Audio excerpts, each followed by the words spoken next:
Voice for blind के समान ज्ञान प्रभाग से मार्च 2016 के विशेष घटनाक्रम रिकॉर्डेड बाय अनीता शर्मा। 15 मार्च 2016 को रियल एस्टेट विधेयक लोकसभा में पारित हो गया। ये बिल लंबे समय से संसद में लंबित था। रियल एस्टेट क्षेत्र के उपभोक्ताओं के हितों की सुरक्षा करने और इस क्षेत्र के विनियमन वाले इस महत्वपूर्ण को संसद ने अपनी मंजूरी दे दी। रियल एस्टेट बिल के मुख्य बिंदु इस प्रकार हैं। रियल एस्टेट बिल या विधेयक के पास होने के बाद अब प्रॉपर्टी खरीद फरोख्त में होने वाले काले धन पर रोक लगेगी। नए बिल के पास होने के बाद अब उपभोक्ताओं को प्रॉपर्टी खरीदने और बेचने पर 70% रकम चेक के माध्यम से बैंक में जमा करना अनिवार्य होगा। रियल एस्टेट बिल से बिल्डर और उपभोक्ता दोनों के हितों का संरक्षण होगा। कानून बनने के बाद बिल्डर और ग्राहक दोनों इसके दायरे में आ जाएंगे। रियल एस्टेट बिल राज्यसभा में पहले ही पारित हो चुका था, अब इसे लोकसभा ने भी मंजूरी दे दी है। भारत के 5वें सबसे बड़े प्राइवेट बैंक यस बैंक ने India Brazil chamber of commerce के साथ 11 मार्च 2016 को जानकारी साझा करने, कौशल और प्रौद्योगिकी और परामर्श करने से संबंधित समझौता ज्ञापन पर हस्ताक्षर किए। यस बैंक द्वारा दी गई घोषणा के अनुसार दिल्ली में आयोजित होने वाले 8वें ब्रिक्स सम्मेलन के दौरान समझौते पर हस्ताक्षर किए जाएंगे। इस समझौते पर खेल, मीडिया एवं मनोरंजन, आईटी, इंफ्रास्ट्रक्चर, दूरसंचार एवं नवाचार संबंधी क्षेत्रों को शामिल किया गया है। यस बैंक एवं आईबीसीसी खेल सामान के निर्माण में, खेलों में, सीएसआर एवं प्रतिभा प्रबंधन में संयुक्त रूप से कार्य करेगी। आईबीसीसी भारत में निवेश करने की इच्छुक ब्राजीलियन कंपनियों को यस बैंक का नाम सुझाएगा। 10 मार्च 2016 को सुप्रीम कोर्ट ने टेलीकॉम ऑपरेटरों को निर्देश दिए कि वे ये सुनिश्चित करें कि कॉल ड्रॉप 2% की सीमा से ज्यादा न हो। भारत सरकार के नियमों का कंपनियां यानी ट्राई उपक्रम भारतीय दूरसंचार नियामक प्राधिकरण अनिवार्य रूप से पालन करे।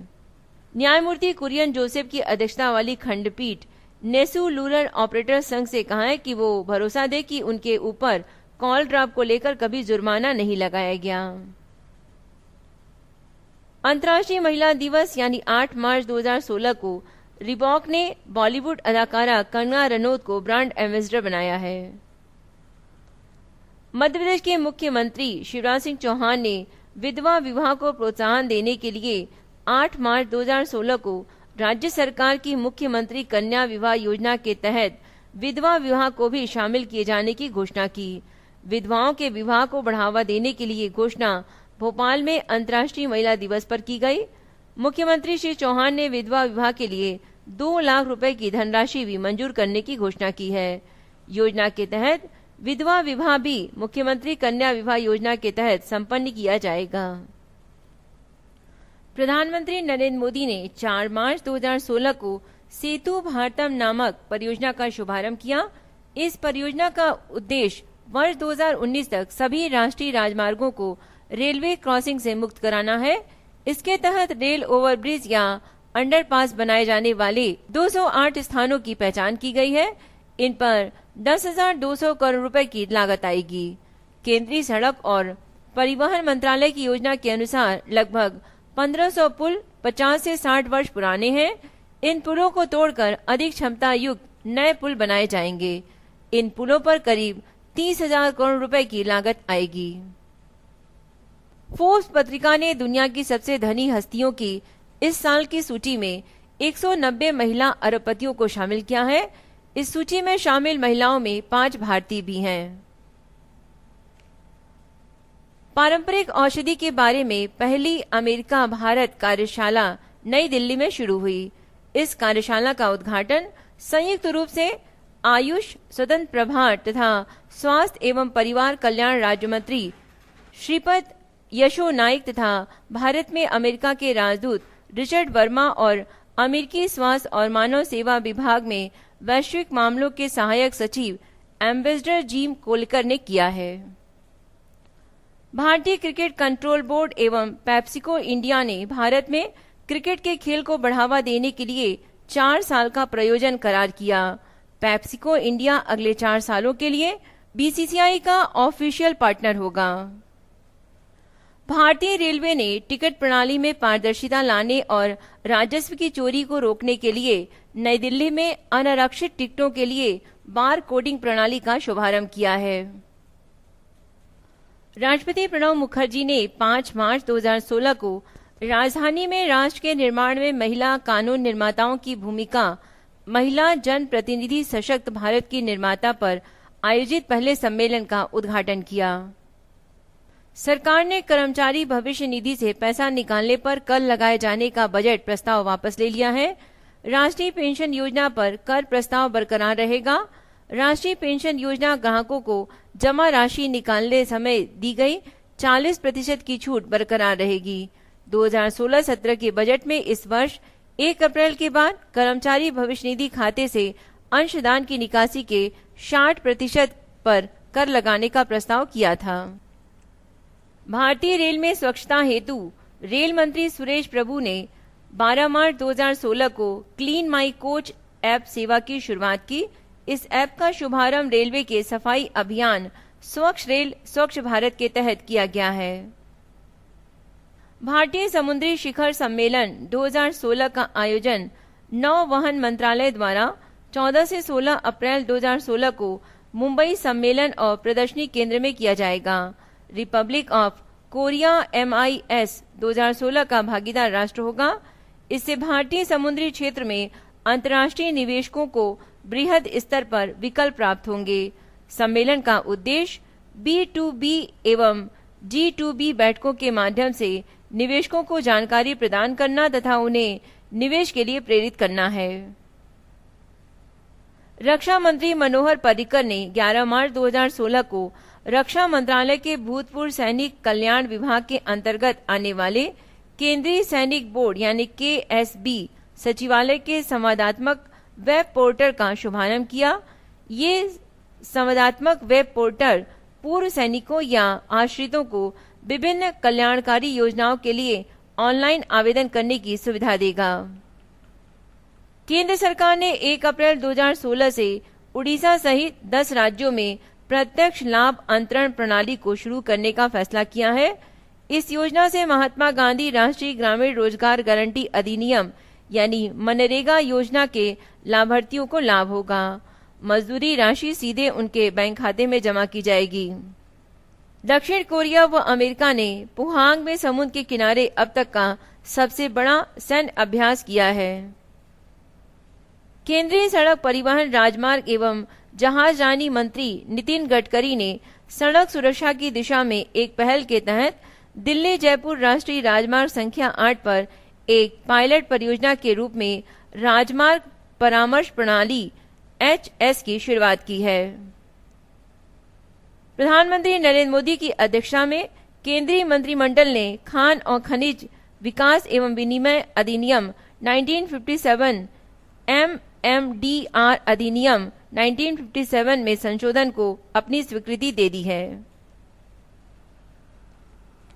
प्रधानमंत्री नरेंद्र मोदी की अध्यक्षता में हुई केंद्रीय मंत्रिमंडल की बैठक में भारत और संयुक्त अमीरात के बीच साइबर स्पेस तथा साइबर अपराध के मुकाबले के लिए समझौते को मंजूरी दी गई है। केरल के पर्यटन अभियान ने 11 मार्च 2016 को वर्ल्ड ट्रेवल ट्रेड को शो इंटरनेशनल टूरिज्म बोर्स बर्निल 2016 में गोल्डन सिटी गेट का पुरस्कार जीता। गोल्डन सिटी गेट को पर्यटन संचार का ऑस्कर कहा जाता है। केंद्रीय जहाजरानी सड़क परिवहन और राजमार्ग मंत्री नितिन गडकरी ने पेश किया गया राष्ट्रीय जलमार्ग विधेयक 2015 राज्यसभा में सर्वसम्मति से पारित किया। इस विधेयक के तहत देश के 106 जलमार्गों को राष्ट्रीय जलमार्ग घोषित करने का प्रावधान है। आध्यात्मिक गुरु श्री श्री रविशंकर की संस्था आर्ट ऑफ लिविंग द्वारा आर्ट ऑफ लिविंग की 35वीं वर्षगांठ के उपलक्ष्य में देश की राजधानी दिल्ली के मयूर विहार में 11 मार्च से 13 मार्च 2016 तक 3 दिवसीय विश्व सांस्कृतिक महोत्सव का आयोजन किया गया। प्रधानमंत्री नरेंद्र मोदी ने इस कार्यक्रम में उद्घाटन किया। 9 मार्च 2016 को केंद्रीय श्रम और रोजगार राज्य मंत्री बंडारू दात्रे ने आम पंजीकरण सुविधा वाले ई-बीच पोर्टल का शुभारंभ किया। ये श्रम सुविधा पोर्टल है जो EPF ESIC के लिए साझा ECR यानी इलेक्ट्रॉनिक चालान कम रिटर्न ESIC यानी कर्मचारी राज्य बीमा निगम होगा और इसे खान अधिनियम 1952 के वार्षिक वापसी को एकीकृत करने के लिए शुरू किया गया है। 10 मार्च को देश भर में महिला कार्यकर्ताओं, नेताओं और नीतिगत परिवर्तन करने वाली महिलाओं की भूमिका का उत्सव मनाते हुए केंद्र सरकार की प्रमुख नीतिगत संस्था नीति आयोग ने भारत में संयुक्त राष्ट्र संघ और my.gov के सहयोग के साथ वुमेन ट्रांसफॉर्मिंग इंडिया अभियान की शुरुआत की। 11 मार्च 2016 को भारत और अमेरिका ने फुल ब्राइट कलाम जलवायु फेलोशिप लॉन्च की। ये फेलोशिप कार्यक्रम जलवायु परिवर्तन के क्षेत्र में भारतीय अनुसंधान विद्वानों को अमेरिकी संस्थानों के साथ काम करने के लिए सक्षम बनाएगा। फेलोशिप के तहत 6 भारतीय छात्रों को PhD और पोस्ट डॉक्टरल शोधकर्ताओं को 1 साल की अवधि के लिए अमेरिका के संस्थानों के साथ काम करने के लिए प्रायोजित किया जाएगा। 12 मार्च 2016 को LCUM के फोर्थ परियोजना के 6ठे पोत का कोलकाता के garden reach ship builders and engineers में एक भव्य समारोह में उद्घाटन किया गया। 13 मार्च 2016 को केंद्रीय स्वास्थ्य और परिवार कल्याण मंत्री JP नड्डा ने क्लीन स्ट्रीट फूड अभियान शुरू किया। Food safety and standard authority of India के इस अभियान का उद्देश्य दिल्ली की सड़कों पर बिकने वाले स्ट्रीट फूड के सुरक्षा मानकों में इजाफा करना है। राष्ट्रपति प्रणब मुखर्जी ने इलाहाबाद के उच्च न्यायालय के न्यायाधिकरण के भव्य समारोह का उद्घाटन किया। पश्चिमोत्तर प्रांतों के लिए उच्च न्यायालय का न्यायाधिकरण आगरा में 17 मार्च 1866 में लेटर्स पेटेंट के तहत अस्तित्व में आया था। उच्च न्यायालय का स्थान 1869 में आगरा से इलाहाबाद स्थानांतरित कर दिया गया और इसके पदनाम को 11 मार्च 1919 को जारी एक पूरक लेटर्स पेटेंट के द्वारा बदलकर इलाहाबाद के उच्च न्यायालय का न्यायाधिकरण बना दिया गया। 14 मार्च 2016 को भारत ने सतह से सतह पर मार करने वाली मिसाइल अग्नि 1 का उड़ीसा तट पर डॉक्टर अब्दुल कलाम द्वीप से सफल परीक्षण किया। ये मिसाइल 700 और 1250 किलोमीटर के बीच लक्ष्य पर निशाना साधने में सक्षम है। इसकी गति 2.5 किलोमीटर प्रति घंटा है। 15 मीटर लंबी इस मिसाइल का भार 12,000 किलोग्राम है। अग्नि 1 का पहला परीक्षण 1989 में और अंतिम उपयोग परीक्षण 27 नवंबर 2015 को किया गया था। भारत में डीजल की पहली खेप 20 मार्च 2016 को बांग्लादेश पहुंची। बांग्लादेश ने भारत से पेट्रोलियम उत्पादों का आयात शुरू किया है। बांग्लादेश की सरकारी कंपनी बांग्लादेश पेट्रोलियम कॉरपोरेशन के लिए लगभग 22 टन ईंधन भारत के दिनाजपुर जिले के पर्वतीपुर में नुमलीगढ़ तेल शोधन कारखानों से रवाना किया गया था। मार्च 2016 के दुखद घटनाक्रम। ब्रसेल शहर मार्च 2016 के अंतिम सप्ताह में सुर्खियों में रहा। बेल्जियम की राजधानी ब्रसेल्स में 22 मार्च 2016 को आतंकवादी हमला हुआ, जिसमें 34 लोगों को जान गंवानी पड़ी।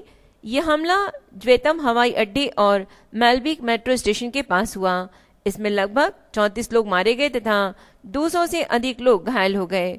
फ्रांस की राजधानी पेरिस के बाद बेल्जियम दूसरी यूरोपीय राजधानी है जहां 5 महीनों के अंतराल में आतंकवादी हमले हुए। इससे पहले 13 नवंबर 2015 को पेरिस के आसपास 6 स्थानों पर हमले हुए। लगभग 130 नागरिक मारे गए थे और लगभग 200 सुरक्षाकर्मी घायल हुए थे।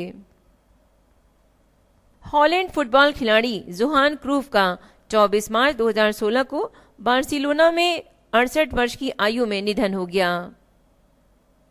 अमेरिकी गणितज्ञ और अर्थशास्त्री लॉयड स्टार शेपली का 12 मार्च 2016 को निधन हो गया। उन्हें वर्ष 2012 में एल्विन रोथ के साथ अर्थशास्त्र के नोबेल पुरस्कार से सम्मानित किया गया था। प्रसिद्ध जादूगर पॉल डेनियल का 17 मार्च 2016 को निधन हो गया। वे 77 वर्ष के थे। उन्हें वर्ष 1979 से 1994 के बीच प्रसारित हुए बीबीसी टीवी श्रृंखला पॉल डेनियल जादू शो के लिए जाना जाता था। डेनमार्क के पूर्व प्रधानमंत्री एंकर योर्गेस का 20 मार्च 2016 को निधन हो गया। 8 बार के ग्रैमी पुरस्कार विजेता और ब्राजील के सबसे मशहूर संगीतकारों में शुमार होने वाले नाना वास्कोसेलोम का निधन हो गया। ब्रिटिश कीबोर्ड वादक और रॉक लीजेंड कीथ एमरसन का 71 वर्ष की आयु में निधन हो गया।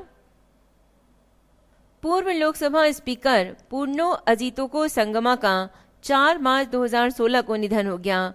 वे 68 वर्ष के थे। 1996 से 1998 तक लोकसभा के अध्यक्ष रहे और 1988 से 1990 तक मेघालय के मुख्यमंत्री रहे थे। उन्होंने 2 जनवरी 2013 में नेशनल पीपुल्स पार्टी की स्थापना की थी। राष्ट्रीय फिल्म अभिलेखागार के संस्थापक एवं पूर्व फिल्म निर्देशक पी.के. नायर का 4 मार्च 2016 को निधन हो गया। उन्होंने वर्ष 1964 में पुणे में पहला फिल्म आर्काइव इंस्टीट्यूट शुरू किया था। न्यूजीलैंड के महान बल्लेबाज मार्टिन क्रो का कैंसर के कारण 53 वर्ष की उम्र में निधन हो गया।